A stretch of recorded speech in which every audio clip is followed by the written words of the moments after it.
So we're going to move on to the next sutta, which is known as the Upakkilesa Sutta, the Corruptions, Majjhima Nikaya number 128. And it's a nice sutta.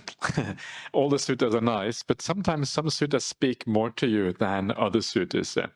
So far we have been looking a lot at the idea of right view, and there's a little bit more right view in this sutta, and then there's also the practical applications, what we do once we have the foundation in right view and how we move on from there. This is what this sutta really is about. And again, it is a sutta which is about the Buddha to be and how he practiced to achieve awakening, and thereby setting an example for us and what we should be doing as well. So let's check out this Upakkilesa Sutta.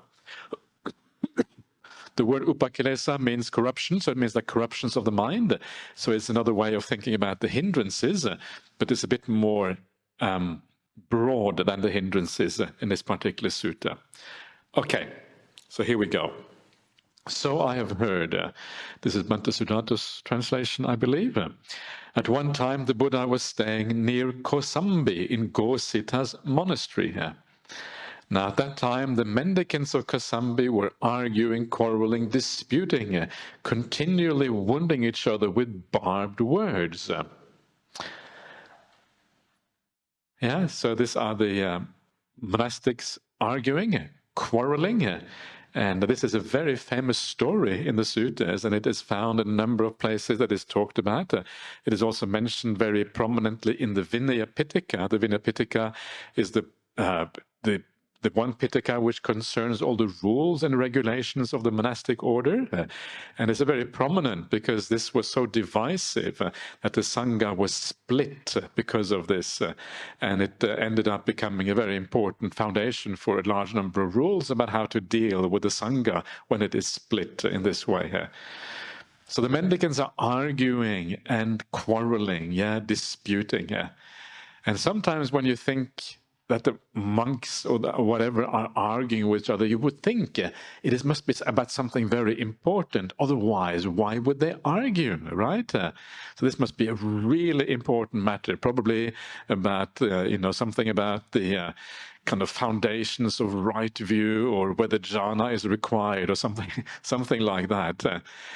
But it turns out, this is according to the commentary, it doesn't say specifically in the sutta what the argument was about, but the commentary says that the argument was about, there was a monk who had used one of the toilets, and after using the toilet he had left some water in a pitcher. And the argument was about whether that was acceptable according to Vinaya to leave the water in the pitcher or not. That was the argument. And this is very human, right? It's such a human thing. Sometimes we argue about the silliest of things as human beings. And sometimes things just build up and they end up into this massive argument over something that is nothing.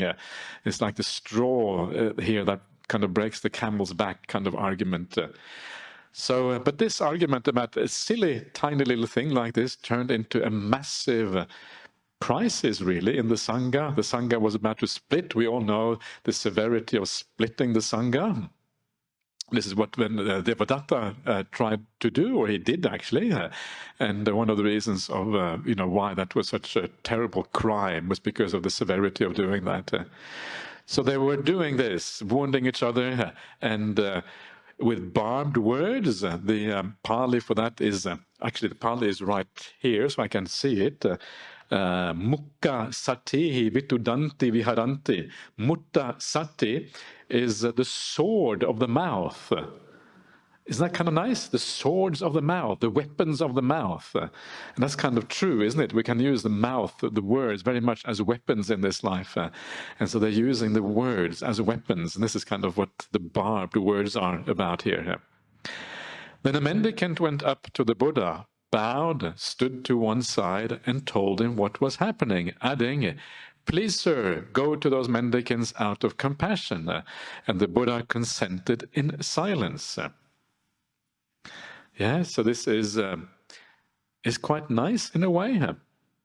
This is the right way of asking someone like the Buddha, or maybe asking, if you want to ask a monk or someone to your house who you think is very special, a nice way of asking is to ask in this particular way. Would you come to dana, to my house, out of compassion? Yeah, that's kind of a nice way of putting it, because then you are kind of asking for the higher qualities in that person to come out. The idea of compassion for the world. That is why a noble person acts. They act out of kindness and compassion for others. So if you want to get someone special to come to your house, maybe some kind of arahant is in town waiting. And this is another interesting thing. The Buddha himself has limited powers, right? You can only do so much.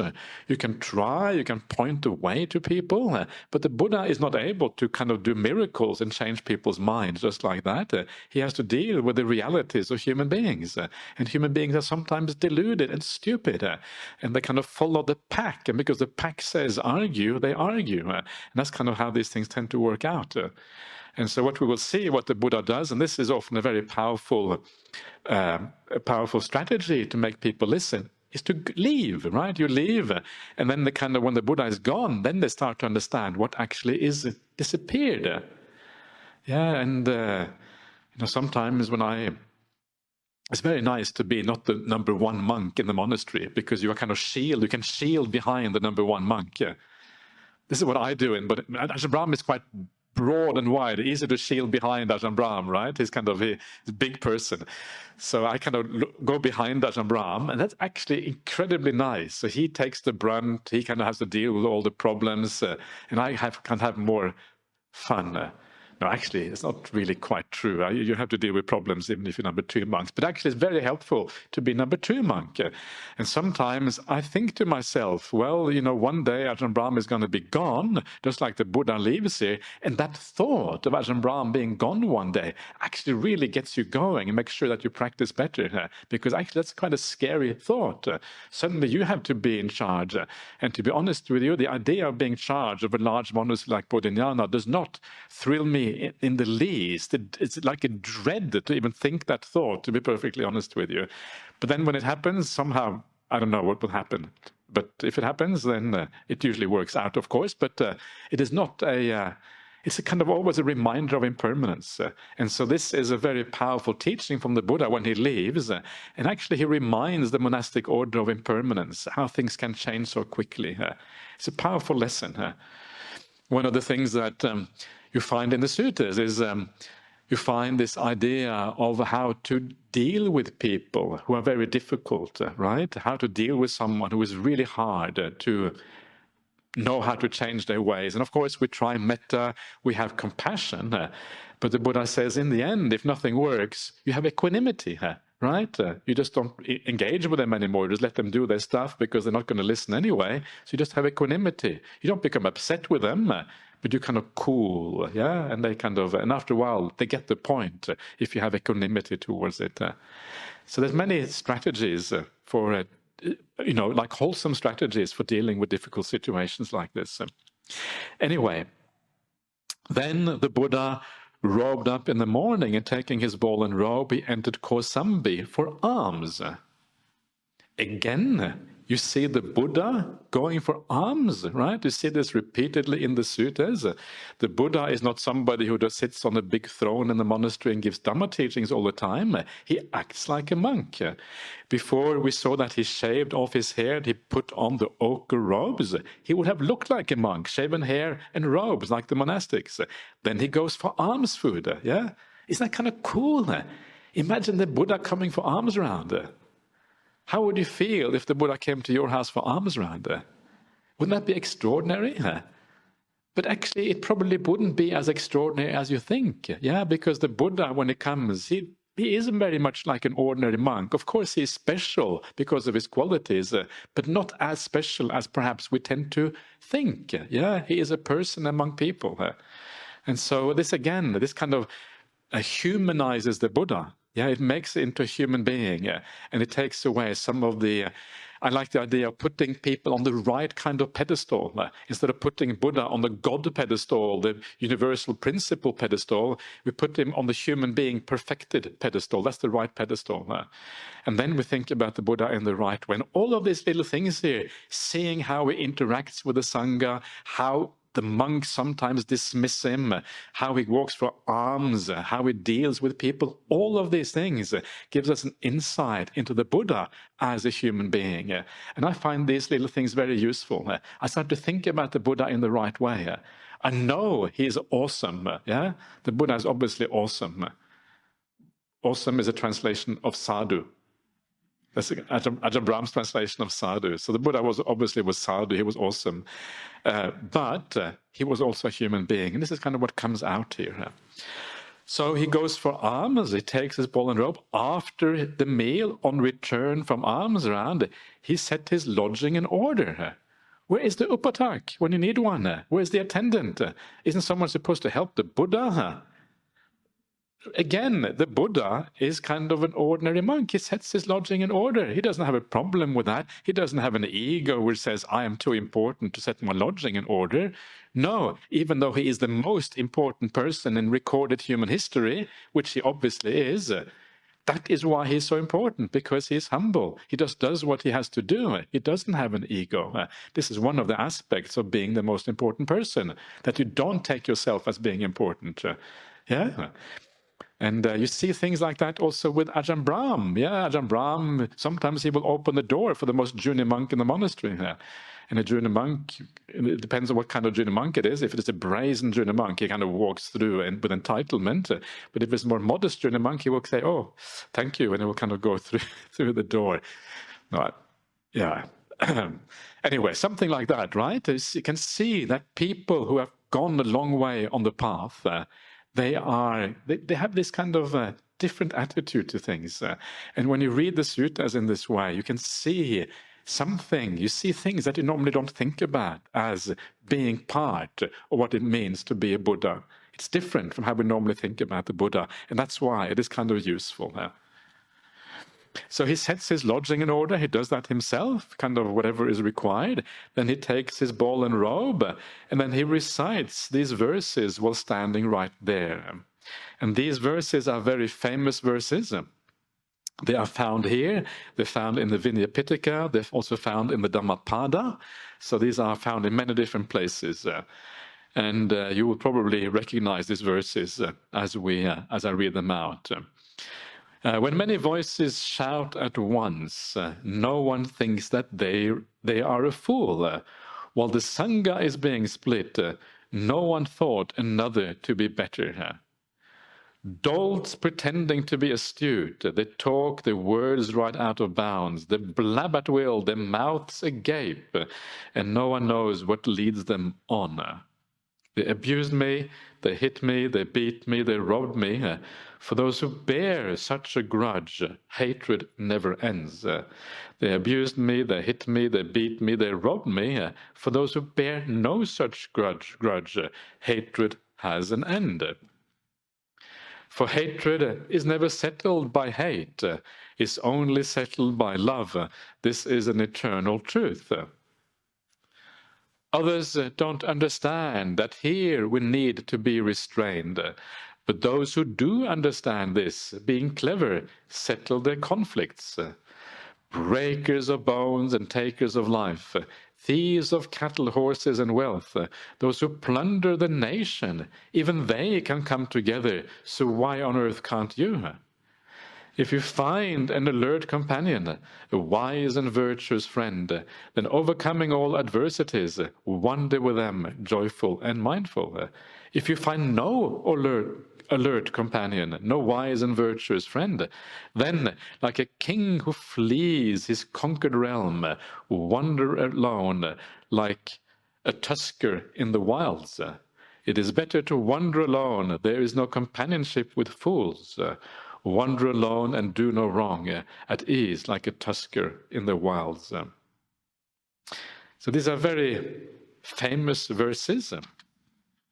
And so here the Buddha is obviously kind of responding to the problem of the monastics arguing with each other, and responding to this with these very famous verses. And I'll just comment on them a little bit, these verses, because they are actually quite interesting. And it starts off by saying, when many voices shout at once, yeah, no one thinks that they are a fool. And this is like the psychology of crowds. Yeah, when you're part of a crowd, part of a large mob of people, you tend to lose your mind a little bit. You become an aspect of the crowd rather than an individual who thinks for themselves. And as Buddhists, it is so important that we think for ourselves, right? That we ask ourselves what is really right, instead of being led by the crowd to do kind of crazy things. So please always think for yourself. Never allow yourself to be led by the crowd. I'll give you one example of that, one kind of typical example of what happens in the Buddhist world, whereby people are led by the crowd. And this is in the decisions about who are the people in the world, who are the real Aryas, the real noble ones, who are the Arahants in the world, who are the ordinary people. And one of the things that you will often find, and I found this when I travel around, because I travel quite a bit in the Buddhist world, and people would say things like, oh, this monk is an arahant. Don't say anything bad about him because it's bad karma to say something about an arahant. This is kind of a typical thing you will hear in the Buddhist world. And then you ask them, well, how do you know that an arahant? Stop, don't say anything bad about the arahant. Yeah, because that's bad karma.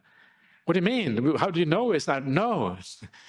And it's like the fear, the fear of challenging the conventional wisdom that this is an arahant, the fear of going outside of the crowd. Everyone says he's an arahant, everyone says that. So, this is an arahant. But actually, that is just following the crowd. That is not thinking for yourself. It is not really asking the questions. And instead of following the crowd in these kind of cases, we should always ask, is there a basis for this? Trust your own perceptions. If you follow the crowd, you are in any case trusting your perception. You're trusting the perception that the crowd is right. You're still trusting your perception at one level or another. Better to trust your perception more directly about the qualities of that person. So make up your own mind. Maybe the crowd is right, but maybe the crowd is wrong. Very often the crowd is wrong. The Buddhism is a fairly small religion in the world. Even though arguably, the Buddhist teaching are some of the most profound teachings around, still the majority of people don't follow Buddhist teachings. Within Buddhism, how many people actually have a right view? A small number within Buddhism again. So the truth is usually found in small numbers, not in large numbers.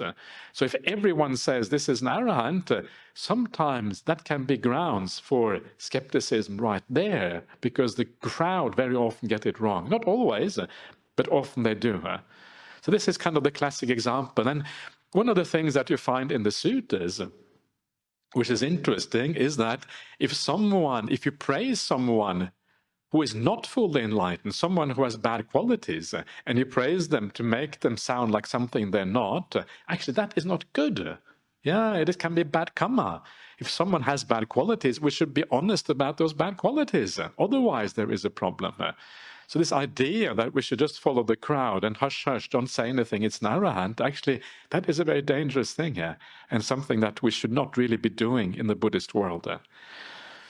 So, think for yourself. Don't be afraid. Also be humble about your own understanding at the same time.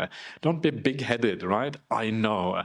So this balance between trusting your own judgment and also being humble is a beautiful combination. Then you are kind of on the right track. So judge, but don't judge too strongly. Trust your judgment, but don't trust it too much. Be ready to readjust it later on because you may have got it wrong. That is the right way of approaching this, I think. So, while the Sangha is being split, which is a very serious thing, no one thinks they are wrong. So even though you're obviously doing something wrong, you don't really get it. Dolts, fools, if you like, pretending to be astute. They talk their words right out of bounds. They blab at will, and their mouths agape. You don't really understand what leads you on. You're driven by the psychology of the crowd. You're driven by the opinions of others, not really clear about what is happening or what is going on. Not really taking a step back and asking yourself, is this a good idea? To really be virtuous and living a good life is difficult. Yeah, we always need to have this ability to stand back and look at the large picture. And then comes these two very famous verses from the Dhammapada. They abused me, they hit me, they beat me, they robbed me. For those who bear such a grudge, hatred never ends. They abused me, they hit me, they beat me, they robbed me. For those who bear no such grudge, hatred has an end. Yeah, and what is interesting about this is that the fact that people abuse you, the fact that people sometimes hit you and beat you, the fact that people occasionally rob you, that is a fact of life. That is something you cannot really change. These things go on in society, and we can all expect our fair share of these things. Yeah, this is just the way the world works. Someone is always going to abuse you. Someone is always going to rob you occasionally. This is just the way life is. So that is nothing we can change. So we need to know what we can change and what we can't change. What we cannot change is the nature of the world, but what we can change is our reaction to it. So bearing a grudge when these things happen, being upset and having ill will about it is the wrong answer. These are the given facts of samsara, and then we learn to react by not having a grudge, not having ill will. Yeah, when people abuse you, when they rob you, that is the right way. So how can we do that?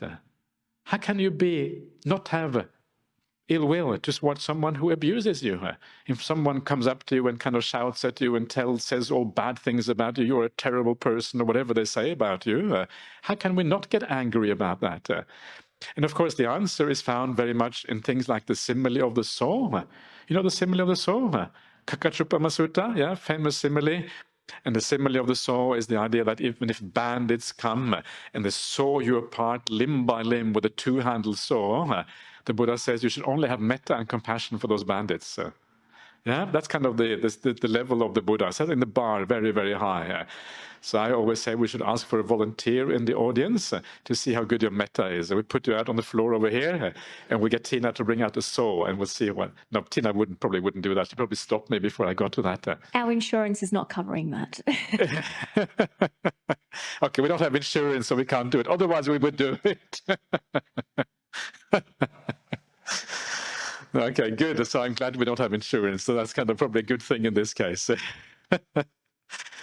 So, yeah, and that tells you that, as always, the Buddha puts the bar very, very high. And the reason he does that is to encourage us to deal with all kinds of situations in life.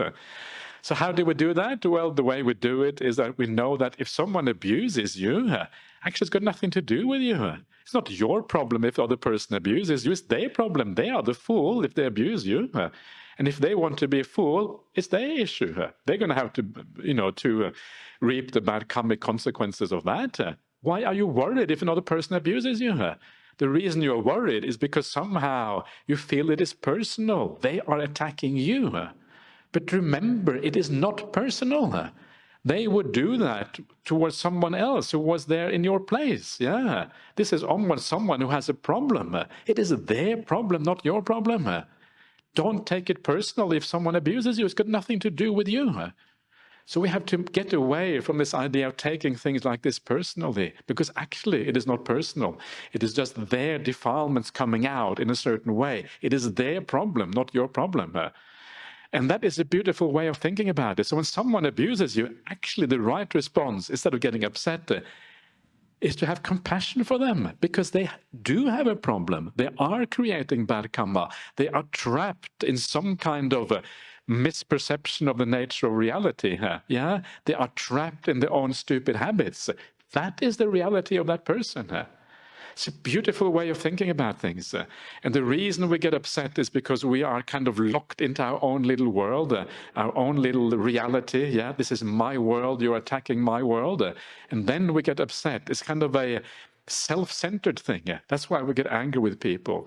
But instead of being self-centered in this way, we open up our hearts, we have compassion for the other person, And it's kind of a beautiful thing that happens at that point. Instead of kind of feeling locked into your own little world and the rest of the world being scary, the rest of the world being your enemy. Yeah, this is I'm walled into my, like this kind of walled communities or whatever you call them, where kind of the rich people live and everyone else lives on the outside. Yeah, no, you tear down the wall, you open up your heart and you invite the other person in. You have compassion for them because you understand, actually, they are the one who have a problem, not you.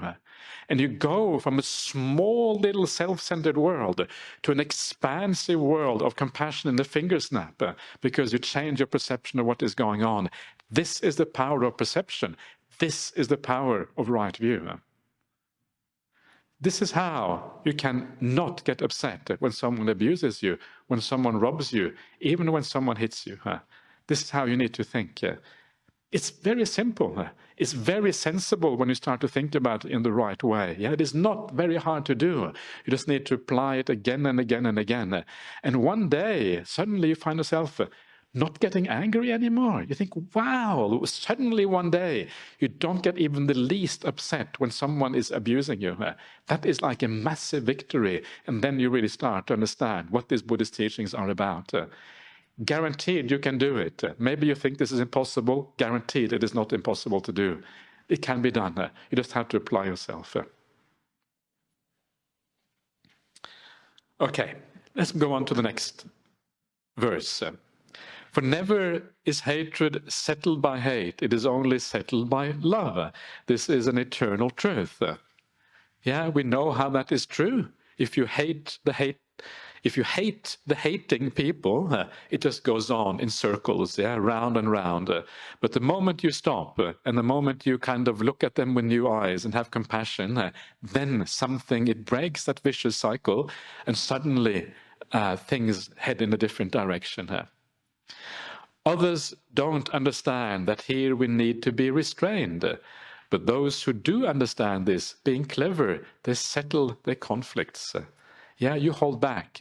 You don't engage when there is conflict. You just look upon it, just like the Buddha in this case. The Buddha kind of leaves. He doesn't take sides in the conflict. He doesn't say, you are right, you are wrong. He just goes off. And in this way, gradually it becomes settled.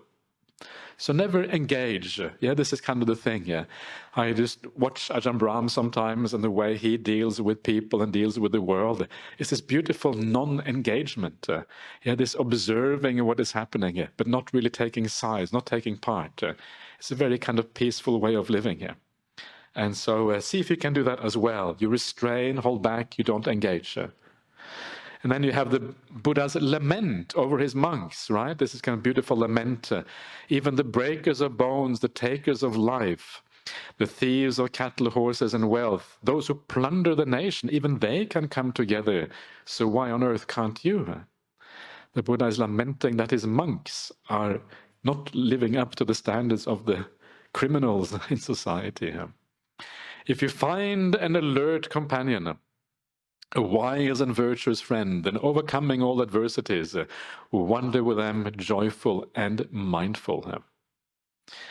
So this is the idea of the Kalyana Mitta and the importance of having a Kalyana Mitta in our lives. This always reminds me of that wonderful sutta. I think is it at the beginning of the Mahanidana Sutta maybe? I'm not sure now. I think it might be there, or there's two suttas that are on this theme. But the idea that the Kalyana Mitta is not 50% of the spiritual life, but 100% of the spiritual life, yeah? This is a very interesting idea. And usually I talk about this on all the retreats I teach, because I think it's a very interesting idea, and it allows you some insight into the human condition if you reflect on that in the right way. Because I used to think, what do you mean 100%? No, sorry. The story is that, when Ananda goes to the Buddha and says, oh yeah, spiritual friendship is 50% of the spiritual life, yeah? And I think surely Ananda is exaggerating, right? How can it possibly be 50%, yeah? Virtue, generosity, meditation, compassion, yeah? Maybe 10%, yeah? But surely no more than 10%. And then, of course, the Buddha says, don't say so, Anna, don't say so. It is 100% of the spiritual life. And that forces you to change the way you think about things. When I read that the first time, I just used to think, oh, maybe the Buddha is exaggerating, or maybe, because it sounds like too much, right? And you kind of go past it. But after reading it about 10 times, you think, wait a minute, why is he saying this? Sometimes it's amazing how slow you are. I think about myself. I'm not really thinking about you, but just thinking about myself. How long it takes sometimes to pick up on the little things in the suttas. And this kind of thing, it took me years before I understood what was going on. It's a long time ago now because I started reading the suttas, straight away. But it took a long time. And then you start to understand, well, the reason why it is 100% of the spiritual life is that there is not even a beginning of the spiritual path without the arising of the Buddha in the world. That is the start point of the spiritual path. And that is why it is 100%, right? Because that is where it begins. Without that, there is nothing. And so the Buddha, in this way, is very important and very powerful. But it's not just the Buddha. It is also the continuation of the spiritual path, to be nurtured in the right way. We need that constant input of wise teachings and wise people. Where do you get that? From the wise companions. From teachers who follow the word of the Buddha, practice in the right way. One of the things about being around someone like Ajahn Brahmali, and he is my teacher, is that there is a kind of osmosis going on. You hang out with Ajahn Brahmali and it kind of gets into you whether you want to or not, right? You kind of gradually change because of being around someone who already has many wonderful qualities. And so this spiritual companion is very important. And the reverse is also true. If you hang out not with the Kalyana Metta, the Papa Metta. Have you heard the expression Papa Metta? Have you got that in Sinhala as well? They're bad friends, right? Bad friends. If you have bad friends, guaranteed you're going to be conditioned by those bad friends. And you will start to move in that direction yourself. You will be influenced by who they are, and you will become worse as a consequence. And that is why the Buddha says further below, there is no companionship with fools. Why? You should avoid fools. People then say, but how can we then help the fools of the world? Well, you help them by avoiding them. You meet with them occasionally, right? Or you meet them when you become an arahant. But occasionally, okay, you hold your nose and you take a deep dive and then, okay, quickly talk to them, and then you kind of withdraw again before it's too late. I'm exaggerating a bit for effect, but you get the kind of the idea, how this works. So the importance of Kalyana Mitta, especially while you are still practicing, if not yet, fully attained to the Aryan state or whatever, is very, very important and significant. And this is what this really is about. So this is what these beautiful verses are about. So you find this, and joyful and mindful, you wander with them. But if you don't find that, then like the king who flees his conquered realm, when the realm is conquered by fools, the fools come in, they invade your realm, the king flees and finds somewhere else, wherever that might be, maybe Sri Lanka. Leaves from India, jumps over to Sri Lanka. That's what happened in history, right? They moved from India to Sri Lanka. And then you wander alone like a tusker. A tusker is the elephant with the big tusks in the wilds. Better to wander alone. There is no fellowship with fools. Wander alone and do no wrong, like at ease, like a tusker in the wilds. So these are these very inspiring and beautiful verses. And they are celebrated all over the Buddhist world. And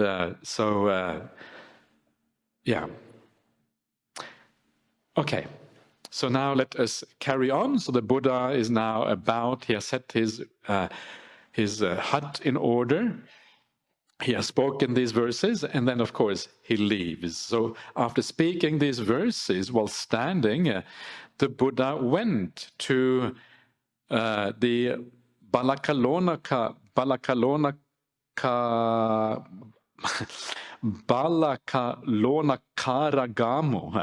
is where he went. The village called the Balakalonakara. I'm not sure why Bhante Sujato has translated the name. It sounds a little bit weird. The village of the child salt miners. Anyway, whatever. Maybe he probably usually has a reason for these things, but I'm not sure exactly what he was thinking. Anyway, where Venerable Bhagu was staying at that time. Bhagu saw the Buddha coming off in the distance, so he spread out the seat and placed water for washing the feet. The Buddha sat on the seat spread out and washed his feet. Bhagu bowed to the Buddha and sat down to one side. Again, we see the Buddha. You make a seat for him, but the Buddha washes his own feet, right? And this always I find this also very interesting again, because in the present day, if you are a monk, it's quite common for people to wash your feet. But then when I read the Buddha washes his own feet, I feel slightly embarrassed. Someone is going to wash my feet. It feels like, what is going on here, right? If the Buddha washes his own feet, surely I should at least wash my own feet if the Buddha did so. And so you can see how things change in society. And sometimes we're kind of... And maybe in those days, actually, it was a bit more flat. Yeah, it wasn't so hierarchical. Now we have this more hierarchy maybe than we had in those days. And so maybe this is one of the things that we should do, especially now that Buddhism is kind of getting established in kind of all over the world. We can maybe come back a little bit more to the original way of things, a bit more flat, not so hierarchical. Yeah, the monastics don't always have to be kind of, placed on such pedestals or whatever. Yeah, a bit more kind of equality perhaps. Yeah, lay people can give teaching. That happened sometimes in the time of the Buddha. It doesn't always have to be the monks. Yeah, we can have more sense of equality, I suppose. Anyway, these are things that occur to me just when I read these things. So the Bhagu bowed to the Buddha, sat down to one side, and then the Buddha said to him, and this is how the Buddha speaks to his monks.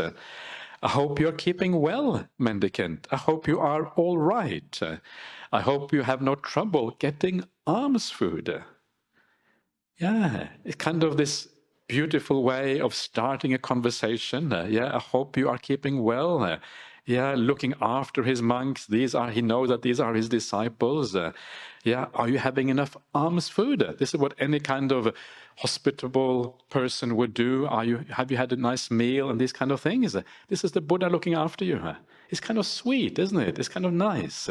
There's a sense of care that goes far beyond the ordinary spiritual care, the care for the ordinary needs of ordinary human life. It's nice, and it's down to earth, it's practical, it's real, it's realistic. It is not this highfalutin idea of the Buddha, but a real person that you're talking to. We can all relate to this. I'm keeping well, sir. I'm all right. I'm having no trouble getting alms food. I really like it that Bhante Sujato translates it with all right, because that is how we speak to each other. So that is kind of nice. It makes it ordinary without making it kind of low. It makes it ordinary, and that's nice, I think. Then the Buddha educated, encouraged, fired up, and inspired Bhagu with the Dhamma talk, after which he got up from his seat and set out for the Eastern Bamboo Park. So this is how the Buddha, often what he would do, he would inspire people with the Dhamma talk. And this is a standard way in which what he does throughout the suttas. So the Buddha's talks are Dhamma talks. And sometimes when people say that we shouldn't read too much Buddhism, because reading too much is like being intellectual, the Buddha's talks are Dhamma talks. When you read the suttas, you're just listening to a Dhamma talk. Remember that. That's what you're listening to. It's no different from a Dhamma talk by any teacher. So if we should listen to Dhamma talks by contemporary teachers, surely we should listen to the Buddha's Dhamma talks. This is not about being intellectual. It is not about reading too much. It is simply going to the source, to the original, real Dhamma talks that came from the greatest Buddhist master in Buddhist history. So surely we should read the suttas. Now at that time, Venerable Anuruddha, Nandi and Kimbala were staying in the Eastern Bamboo Park. The park keeper saw the Buddha coming off in the distance and said to the Buddha, "Don't come into the park, ascetic. There are 3 gentlemen who love themselves staying here. Don't disturb them." So these are three very well-known monks. They occur in a few places in the suttas, Anuruddha, Nandi, and Kimbala. Anuruddha you will of course know of because he was the cousin of the Buddha, very, very famous for his divine eye, the Dibbachakku. And Nandi and Kimbala were his friends, and they were staying together and meditating together in the Eastern Bamboo Park. Yeah, so this is where they are. Now the Buddha is going to visit them. And of course, these three monks, they stand in contrast to the arguing monks of Kosambi. These are the ideal monks. Yeah, this is how you're supposed to live. And so now this is then very interesting. What are the ideal monks like? And this will give us also an idea what the ideal for all of us is like. If we understand this ideal, you understand something about what we should really, how we should really be living our lives. So the first thing that is interesting, of course, here is that the park keeper, he doesn't recognize the Buddha. He just says, ascetic, don't come into this park, right? And which is, of course, interesting because it means that the Buddha, again, looked like a monk. Yeah, it was not easy to know that someone was the Buddha just by appearances, which is very important, in fact, because there is a idea that the Buddha somehow looked extraordinary, that he was 3 times the height of an ordinary person, and these kind of things. And this kind of disproves that in kind of one little sentence. Then Bhante Sujato has this very curious translation. There are 3 gentlemen who love themselves staying here. I always found this slightly strange. I'm going to be absolutely honest. Atta Kama Rupa. I know that he has his reasons for translating that, because he always has his reasons. This is the problem, yeah? So if you try to tell him to change, he will always have a good reason for why he's doing it this way. Yeah? But I would say that for me, the translation that comes natural to me is that there are 3 gentlemen who are, or not gentlemen, monks who are living here. They're living here for their own benefit. Yeah, they're practicing for their own benefit or something like that. And that is how I would understand that compound there. But please don't tell Bhante Sujato I said that, because I'm going to have to defend myself with Bhante. I'm soon going to stay to live with him, and then we're going to have a long. Not argument, of course, discussion about about this particular point. So don't disturb them. It's actually good fun to have a discussion with Bhante Sujato. I should. So maybe you should tell him. So then Anuruddha heard the park keeper conversing with the Buddha and said, "Don't keep the Buddha out, good park keeper. The teacher, the Blessed One, has arrived." Then Anuruddha went to Nandi and Kimbala and said to them, "Come forth, Venerables, come forth. Our teacher, the Blessed One, has arrived." Then Anuruddha, Nandi, and Kimbala came out to greet the Buddha. They received his bowl and robe. One received his bowl and robe, one spread out a seat, and one set out water for washing the feet. The Buddha sat on the seat, spread out, washed his feet. Those venerables bowed and sat down to one side. Then the Buddha said to Anuruddha, "I hope you're keeping well, Anuruddha and friends. I hope you're all right. I hope you're having no trouble getting alms food." Yeah, there's a little important point there, which I'm sure that Bhante Sujato has made many times before, but maybe it bears repeating. And you will notice that the translation Anuruddha and friends, which is kind of a curious translation. And the reason why he translates it like that is because the word Anuruddha is in the plural in the Pali. So literally what the Buddha is saying, he's saying, "I hope you're keeping well, Anuruddhas." Yeah, so in other words, he's speaking to the 3 people through Anuruddha, actually addressing all 3. And this is a standard way that things were done at that time. So what that means is that when the Buddha is addressing the monks, for example, when he is using the word monks and saying, "Monks, listen, bhikkhave is the vocative form of that word, and he says bhikkhave, actually we don't know who is in the audience. Quite possibly there are bhikkhunis in that audience, but he says monks because they are like the senior people present, just like Anuruddha here is the senior person. There could very well be lay people in that audience as well. Yeah. So when the Buddha says monks or mendicants, don't feel left out. This does not mean that this teaching is not for you. It may very well be precisely for you. It's just that it is addressed to the people who are the most senior people present. So it's an important kind of technical term on how the language works.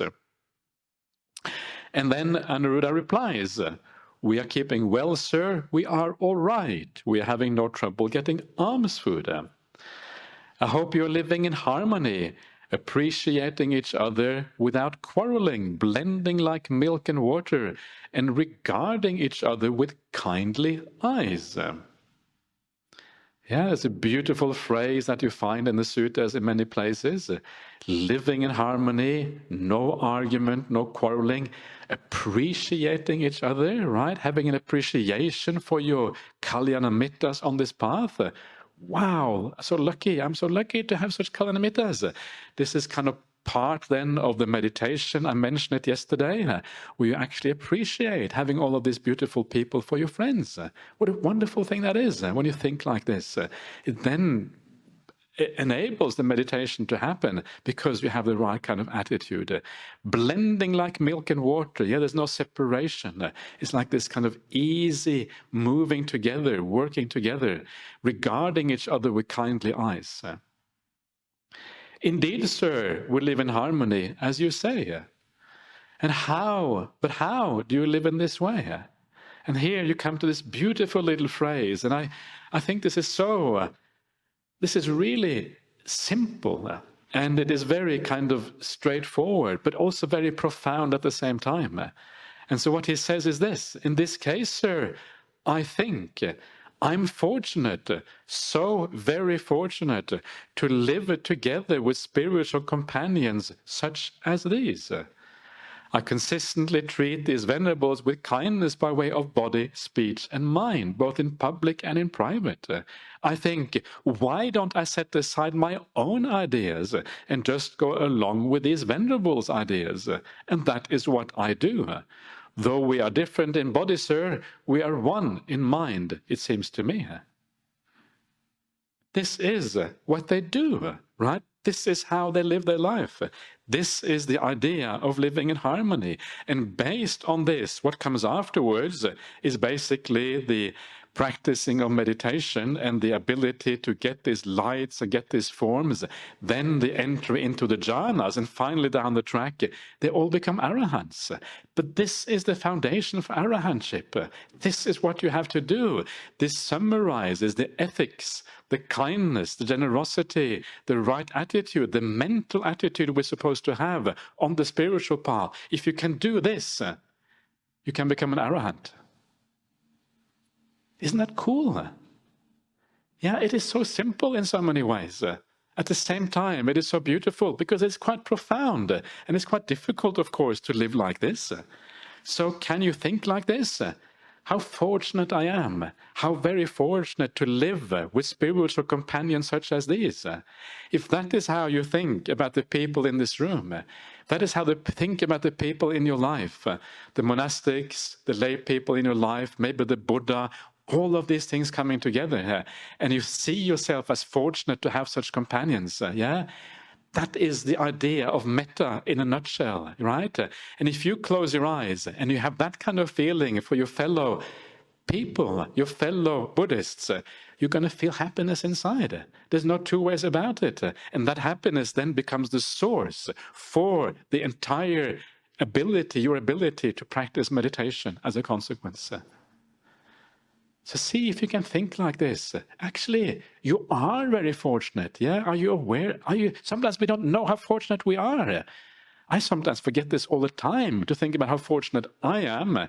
And I have really great spiritual companions in my life. The monastics at Bodhinana Monastery generally are really nice people.